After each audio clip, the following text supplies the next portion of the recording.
저는 정말 몹쓸 생각으로 힘겨운 하루하루를 버티면서 보내고 있습니다. 남들이 들으면 정말 어떻게 저 따위 생각을 하냐고 손가락질하고 욕을 하실 걸 잘 알고 있습니다. 하지만 제 입장을 알고 나서도 어떻게 생각하실지가 너무 궁금했고, 그로 인해서 수많은 분들께서 봐주시는 이곳에 묻고 싶더라고요. 그래서 부끄러운 마음이 크지만 도움을 청하고 싶어서 제 사연을 적어 보내게 되었습니다. 부디 끝까지 읽어주시고 현명한 조언 말씀 부탁할게요. 우선 제 소개를 간단하게 말씀드리면 저는 20대 후반의 유부녀입니다. 그리고 지금은 한 지붕 아래에서 저와 남편 그리고 도련님과 함께 지내고 있죠. 처음부터 도련님이 함께 살았던 건 아니었는데 도련님이 대학교에 가기 위해서 저희 집에 지내게 되면서 결국 사건이 터지고 말았습니다. 왜냐하면 제가 도련님을 사랑하게 되어버렸기 때문이죠. 남편과는 제가 20살이 되었을 때 만남을 가지게 되었습니다. 어릴 때 철없이 만나서 이렇게 사랑이 변했다고 생각할 수도 있겠지만 제 인생에 있어서 모든 걸 다 줘도 전혀 아깝지 않은 그런 완벽한 남자였습니다. 그리고 남편도 결혼을 하기 전에는 세상 그 누구보다 저를 아껴주고 사랑해줬던 남자였죠. 저희가 처음 만나게 된 건 다름 아닌 제가 다니던 대학교에서 만나게 되었습니다. 그때까지만 해도 정말 세상 물정도 몰랐고 학창 시절에는 오로지 제가 바라던 이 학교를 오기 위해 공부에만 전념하면서 살았습니다. 그래서 남들이 다 해보는 연애도 한번 제대로 해본 적도 없었고 연애는 까짓거 대학교 가서 실컷 해보면 되지라는 생각이 컸었죠. 하지만 막상 대학교에 입학하고 나서 수많은 남자들을 마주하게 되면서 제 성격을 잘 알게 됐습니다. 나름대로 많은 사람들이 제게 고백을 해줬지만 도저히 용기를 내서 사귀고 싶은 사람이 없더군요. 그러다 신입생 환영회를 하는 자리에서 제 남편을 만나게 되었습니다. 남편은 그때 당시에 학교에 다니고 있던 재학생은 아니었고 작년에 졸업을 하고 회사에 취직해서 대학교 후배들을 만나러 왔던 사람이었죠. 그러자 제 옆에서 술을 마시던 선배들이 수근대기 시작하더라고요. 제 남편이 작년에 여기 학과 대표였다면서 공부를 진짜 잘했다고 말했습니다. 그리고 졸업을 하자마자 대기업에서 데려가려고 줄을 설 정도로 능력이 출중한 선배라고 하더군요. 그래서 저는 그런가 보다 생각을 하고 넘겼고 그때는 솔직히 큰 관심이 없었습니다. 왜냐하면 어린 나이였던 저는 능력이 좋은 남자보다는 얼굴이 잘생긴 남자에게 더 관심이 많았기 때문이죠. 그렇게 그냥 별 생각 없이 저는 술을 한 잔씩 마시고 있을 때였습니다. 갑자기 제 옆으로 대뜸 앉더니 자신을 소개하면서 악수를 건네더라고요. 자신은 작년에 졸업을 했고 대기업 어느 곳에 다니고 있는데 반갑다면서 웃더군요. 그런 이야기들은 이미 듣기도 했고 제게는 이 남자가 별로 관심이 없었지만 웃으면서 네 선배님 반가워요 라고 대답을 했죠. 그렇게 간단하게 인사만 하고 그 자리를 떠날 줄 알았는데 그날 술자리가 끝날 때까지 지겹도록 제 옆에서 이야기를 하는데 그때는 왜 이러는 거지 싶었습니다. 그렇다고 처음에 생각했던 마음처럼 계속해서 관심이 없지도 않았습니다. 이야기를 한참 나누다 보니 정말 똑똑하고 젠틀한데 매력까지 넘쳤던 이 남자에게 약간은 호기심이 들었기 때문이죠. 그리고 주변에 있던 여자 선배들은 인기 많던 선배님이 이러는 모습은 처음 본다면서 말을 하는데 그 말을 듣고 나니까 괜히 저도 모르게 우쭐해지는 기분까지 들더라고요. 한참 뒤 술자리는 끝이 났고 저는 집으로 가려고 택시를 기다리고 있었습니다.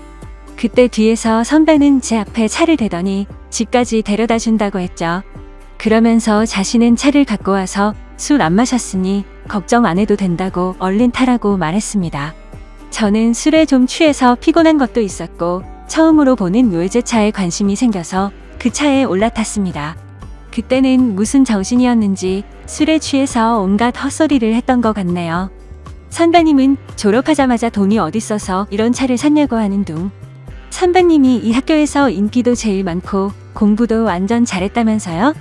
라며 정신없는 소리를 내뱉었죠. 그러자 그 선배는 자신보다 어린 동생이 혀가 꼬여서 헛소리를 하는 걸 좋게 봤는지 제게 귀엽다고 하더니 주말에 둘이서 같이 밥이나 먹자고 하더라고요. 저는 반쯤 정신이 나가 있었기에 별로 생각이란 걸 거치지 않고 약속을 잡게 되었습니다. 하지만 다음날 눈을 떠서는 망했다 싶은 마음이 들었죠. 물론 그 선배에게 호기심이 생기기는 했지만 그건 단순히 호기심일 뿐 제가 꿈에 그리던 저 션의 상대는 절대 아니었기 때문입니다. 그렇다고 술에 취해서 약속을 잡은 거라며 실수라고 할 수도 없는 노릇이었고 주말이 오기까지 너무나도 침울한 마음으로 한 주를 보내고 있었습니다. 결국 약속한 주말이 찾아왔고 남자와 단둘이 만나는 건 처음이었기에 내심 많이 떨리더군요. 저는 약속 시각에 맞게 약속 장소에 도착을 했고 고급스러운 식당 안으로 들어갔습니다. 선배는 먼저 와서 자리에 앉아 있었고 미리 주문을 했다면서 잠시 뒤에 코스별로 요리가 나오기 시작하더군요. 솔직히 뭔가 기분이 좋았습니다. 처음으로 와보는 고급스러운 식당에서 비싸 보이는 음식들도 먹으니 힐링하는 기분이 많이 들었죠. 그리고 선배는 상냥하고 차근하게 제게 음식에 대해 설명을 해주면서 섬세하게 저를 챙겨주더라고요. 아마도 그런 좋은 모습에 저도 모르게 제 마음은 점점 빠져들었던 것 같습니다. 처음에는 나가기 싫던 마음이 식사가 끝나고 나니 그런 마음은 이미 사라지고 없었죠. 식사가 끝난 뒤에는 선배의 차를 타고 외곽에 있는 풍경 좋은 카페로 향했습니다. 오랜 시간 동안 차분히 대화를 나누게 되었고 선배가 어떤 사람인지 조금 더 알 수가 있겠더라고요.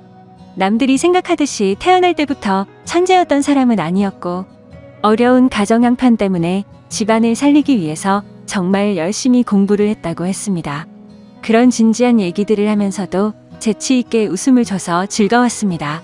결국에는 좋은 회사에 취직하면서 파격적인 제안으로 차도 받게 되었고 남 부럽지 않은 연봉을 받게 되었다고 하더라고요. 그러면서 자신은 저를 처음 보는 순간부터 숨이 멎을 만큼 반하게 됐고 진지하게 만나볼 생각이 없냐고 했습니다. 솔직히 그때는 많은 호감이 생기기는 했지만 그 선배와 연애를 하고 싶은 마음은 없었죠. 저는 정말 죄송하다고 거절을 했고 그 선배는 자신이 너무 성급했던 것 같아서 미안하다고 하더라고요.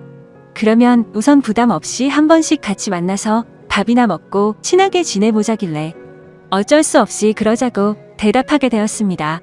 그날 이후로 선배를 가끔씩 만나며 지냈습니다. 아주 좋지도 않았고 그렇다고 관심이 없지도 않은 그런 마음이었죠. 그러다 어느 날 학교에 행사가 있어서 선배는 또 다시 학교로 찾아오게 되었고 그 선배의 진가를 알게 되어버렸습니다. 처음 봤던 날은 술에 취해서 잘 몰랐는데 정말 유명한 연예인이라도 왔다는 듯 여자 선배들은 평소 알던 모습을 숨긴 채로 엄청나게 애교를 부리더군요. 분명 그렇게까지 관심이 없었는데 그런 모습을 보고 있으니 저도 모르게 질투라는 감정이 생겨났습니다. 저는 어디서 그런 용기가 났는지 대뜸 선배에게 친한 척 다가가서 인사를 했더니 선배는 활짝 웃으면서 잘 지냈냐면서 제 머리를 쓰다듬더라고요. 그 순간 주변에 있던 모든 사람은 일시정지가 되어버렸고 저는 가슴이 뛰기 시작했습니다. 그날 그 사건으로 인해 저는 제 진심을 알게 되었고 고백을 받았던 제가 오히려 선배에게 제 마음을 알려주고서 연애를 시작하게 되었죠. 처음에는 하나의 문제도 없다고 생각될 만큼 모든 순간이 행복했고 만족스러웠습니다. 그래서 어린 나이임에도 불구하고 저는 결혼 고백을 승낙하게 되었고 22살이라는 어린 나이에 유부녀가 되어버렸던 거죠. 그때는 이 사람과 지내면 평생이 행복하겠구나 싶었습니다. 하지만 그런 행복은 결코 오래가지가 않더군요. 처음에는 다른 신혼 부부들처럼 알콩달콩 행복했던 것 같습니다. 하지만 결혼을 하고 6년 정도가 지나게 되자 남편은 저를 가정부처럼 생각하는 듯 했죠. 부부라고 보기엔 어려울 정도로 대화도 잘 이루어지지가 않았고 야근을 밥 먹듯이 하다 보니까 함께 있는 시간도 점차 없어졌습니다. 처음에 그런 징조가 있을 때만 해도 저는 그런 현실이 슬퍼서 많이 울었습니다. 하지만 그런 슬픔도 시간이 갈수록 무뎌지더니 그러거나 말거나라는 생각으로 지내고 있더군요. 그러던 어느 날 남편과 식사를 하던 중 남편은 무심하게 얘기를 하더라고요. 남편의 막내 동생이 취업을 하려고 면접을 보고 다녀야 하는데 취직을 할 때까지만 이곳에서 지내야 한다고 했죠. 저는 저와 한마디 상의도 없이 그런 결정을 내리고 통보하는 모습에 화가 났습니다. 결국에 또 싸움을 하게 됐고 도련님이 오면 나는 집 나갈 거라고 통보하고 방으로 들어가 버렸죠. 하지만 제 협박 아닌 협박은 남편에게 전혀 통하지도 않더군요. 그러거나 말거나 라는 마음인지 주말 아침 일찍 현관벨이 울려서 봤더니 도련님이 왔더라고요. 저는 미리 알지도 못했기에 깜짝 놀랐습니다. 그저 당황스럽기도 했고 남편 때문에 화도 났었고 그런 복잡한 마음이었던 것 같네요. 하지만 그런 상황을 전혀 모르는 도련님에게 문도 열어주지 않을 수는 없어서 문을 열어주고는 아무렇지 않은 척 반갑게 인사를 건넸습니다. 마지막으로 봤을 때가 결혼식쯤이었는데 그 사이에 엄청난 미남의 남자로 컸더라고요. 처음 보는 순간 제가 좋아하는 남자 배우를 닮은 외모의 키도 모델처럼 커서 솔직히 많이 놀랄 정도였죠. 저는 오랜만에 만나서 반갑다며 어떻게 몇 년 사이에 이렇게 다 컸냐고 말을 했습니다. 그러자 도련님은 저도 군대도 다녀왔고 어엿한 성인인데 당연히 다 컸죠라면서 웃더라고요. 아무튼 갑작스럽게 벌어진 상황에 도련님이 언제 올지를 몰랐다며 얼른 방 정리를 마무리한다고 했더니 괜히 이렇게 민폐 끼치게 돼서 죄송하다며 저를 돕겠다고 하더군요. 그렇게 함께 비어있던 방을 쓸고 닫고 정리를 마치면서 어색함이 싫었기에 많은 대화들을 나누었습니다. 도련님은 여자친구가 없는 상황이었고 남들처럼 대학교를 끝마치지 않은 이유가 사실 따로 있었더군요. 남편에게는 취업을 하기 위해서 왔다고 했지만 제게 비밀이라면서 말해준 사실은 오디션을 보기 위해서 왔다고 했습니다. 누가 봐도 후광이 비칠 정도의 외모에 왜 연예인을 하지 않나 생각했는데 아니나 다를까 배우 쪽으로 진로를 정했다는 걸 알게 되었던 거죠. 그 말을 듣자마자 저는 열심히 응원한다며 저도 모르게 박수가 절로 나오더라고요. 무슨 팬이 연예인을 응원하듯이 행동한 게 창피해서 머쓱해하고 있는데 그 모습을 보더니 도련님은 웃겨서 쓰러지려고 하더군요. 그래도 그 덕분에 뭔가 어색함이 조금은 살이 지는 듯했죠.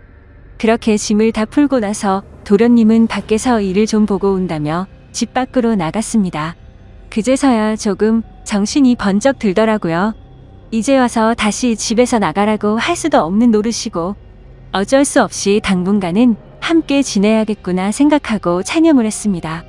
그날 저녁 남편과 도련님은 함께 식사를 나누면서 그동안의 회포를 풀었고 다음 날부터는 가정주부인 저와 따로 일이 없던 도련님은 대부분의 시간을 함께 보내게 되었습니다.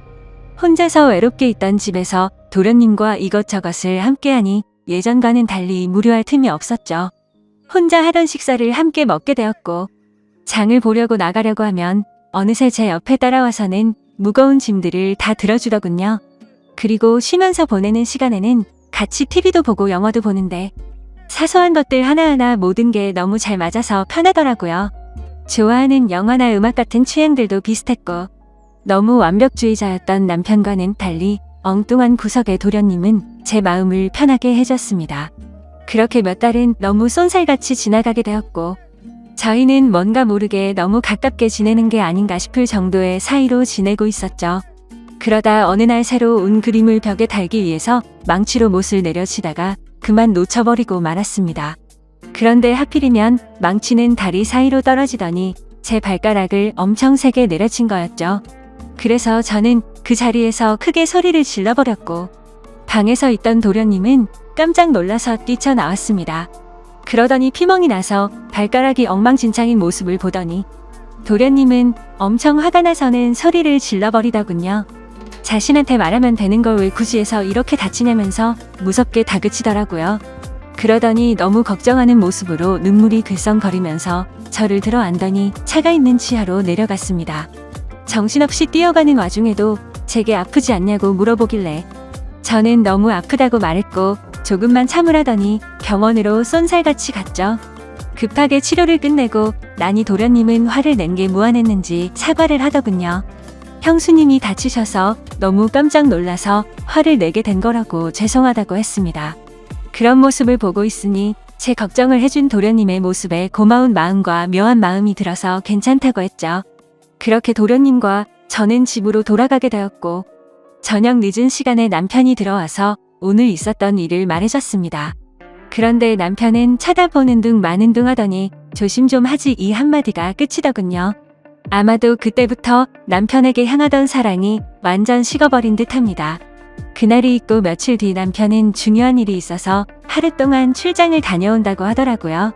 그래서 그런가 보다 하고서 남편을 떠나보냈고 다리를 다친 저를 부축해주는 도련님과 함께 장을 보러 나갔습니다. 그런데 그날따라 주변에 보이는 커플들이 한없이 부러워 보였습니다. 남편과 밖에서 식사를 한 지는 언제인지 기억조차 나지 않았고 너무 비참한 인생을 사는 듯한 제 모습이 짜증이 났죠. 그래서 도련님에게 오늘 우리 외식하고 들어갈까요? 라고 물었고 도련님과 함께 결혼 전에 자주 가던 단골 식당으로 갔습니다.